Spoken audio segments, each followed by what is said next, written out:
बिस्मिल्लाहिर्रहमानिर्रहीम। तमाम तारीफ़ें अल्लाह ताला के लिए हैं जो तमाम जहानों का परवरदिगार है। सलावत है हमारे प्यारे नबी हज़रत मोहम्मद सल्लल्लाहु अलैहि वसल्लम पे, आपकी पूरी आल पे, इमाम मेहदी अलैहिस्सलाम पे। अस्सलाम वालेकुम व्यूअर्स, आज की इस वीडियो में हम बात करेंगे रूहानियत के दर्जात के हवाले से। व्यूअर्स, रूहानियत में कुछ इब्तदाई चीज़ें हैं जिन्हें इंट्रोडक्शन टू स्पिरिचुअलिज़म या रूहानियत का तारुफ़ कहा जाता है, जिसमें बताया जाता है कि रूहानियत क्या होती है, उसे कैसे हासिल किया जाता है, आप उसके हसूल के लिए अपने आप को कैसे तैयार करें। ये सब रूहानियत का एक तारुफ़ है। ये बातें तकरीबन सभी को मालूम है और उसमें किसी भी किस्म की कन्फ्यूजन का एहसास नहीं होता। रूहानियत में अगला लेवल या सतह वो है जिसमें कारखाना कुदरत की बातें बताई जाती हैं, जिसमें ज़िक्र, अज़कार, चिल्ले, मुजाहिदे और कश्फ़ व करामात की बातें बताई जाती हैं और ये सब चीज़ें सिखाई जाती हैं। इस दौरान इंसान मुख्तलिफ़ चीज़ों का मुशाहिदा करता है और मुख्तलिफ़ मकामात की सैर करता है और उसकी रूह को मुख्तलिफ़ मकामात पर ले जाया जाता है। अगर तब उसके पास एक सर्टन नॉलेज ना हो तो फिर वो भटक जाएगा और बजाय फ़कीर बनने के वो कुछ और बन जाएगा। इसलिए कोशिश की जाती है कि इन चीज़ों को आम आदमी के सामने डिस्कस ना किया जाए, ताकि उसके अकायद में किसी किस्म का खलल या फ्रस्ट्रेशन पैदा ना हो।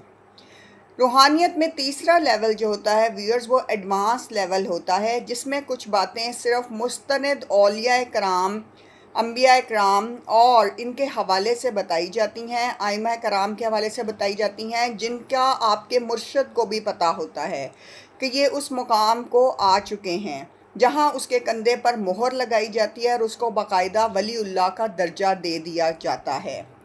उसके बाद वो मकाम शुरू होता है कि जिसमें इंसान जूं जूं आगे बढ़ता है वो तजर्बे से सीखता है और यूं उसकी मालूमात में और उसके इल्म में इजाफ़ा होने लगता है। यही वो मकाम है जहाँ पहुँचकर इसमें आज़म उसके इल्म में आ जाएगा। इसमें आज़म ना तो कोई मुर्शिद किसी मरीज़ को बताता है क्योंकि इसकी इजाज़त नहीं होती, और ना ही वो उसे किसी किताब से मिलता है क्योंकि ये ज़ाहिर नहीं किया जाता। एक वलीउल्लाह जब ज़िक्र, अज़कार और मुजाहिदों की बुनियाद पर रूहानियत की राह में आगे बढ़ रहा होता है तो इसमें आज़म ख़ुद उसके इल्म में आ जाता है और वो उसका ज़िक्र करना शुरू कर देता है और उसकी तस्बीहात करने लग जाता है। ये हैं वो ख़ास रूहानियत के मराहिल और रूहानियत के दर्जे जिनका हमें इल्म होना बहुत ज़रूरी है। और बहुत से लोग ये जानते भी हैं कि इसमें आज़म सूरह फ़ातिहा में है, ना उन अल्फाज में, क्योंकि बहुत सारी जगहों पे मैं आपको बता दूं कि इसमें आज़म कभी अकेला लिखा हुआ नज़र नहीं आता। ये हमेशा दीगर लफ्ज़ों में लिपटा हुआ होता है और इसमें और भी अल्फाज पहले से मौजूद होते हैं। जो लोग इसमें आज़म का इल्म रखते हैं वो भी इसे लिपटी हुई हालत में ही जानते हैं। बहरहाल अल्लाह के तमाम जो नाम हैं वो बहुत मुबारक हैं, उनकी अपनी अपनी क़ुव्वतें हैं और उनको पढ़ने वालों को इनामात से नवाजा जाता है। इसलिए आप जो भी अस्मा पढ़ें, बरक़ात आप पे ज़रूर नाजिल होंगी। तो ये आप ज़रूर शुरू करें। अल्लाह के उसमें इसमें इसना पढ़ें, कुरान की आयात पढ़ें। बहुत सारी सूरतें जो हैं जैसे सूरह कौसर, सूरह फ़लक, सूरह नास, सूरह इख़लास, इनके पढ़ने से बहुत ख़ास करामात आपको मिलती हैं और आप पे नवाज़शात होती हैं और आपकी ज़िंदगियों के मसले हल होते हैं।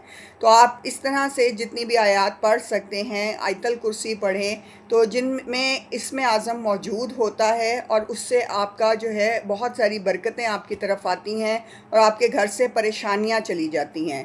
अल्लाह ताला हम सब को बहुत अच्छे हाल में रखे और हमारी दुआएं कबूल फरमाए और हमारे रास्ते से मुश्किलात ख़त्म कर दें और हमारे लिए आसानियां पैदा करें। आमीन।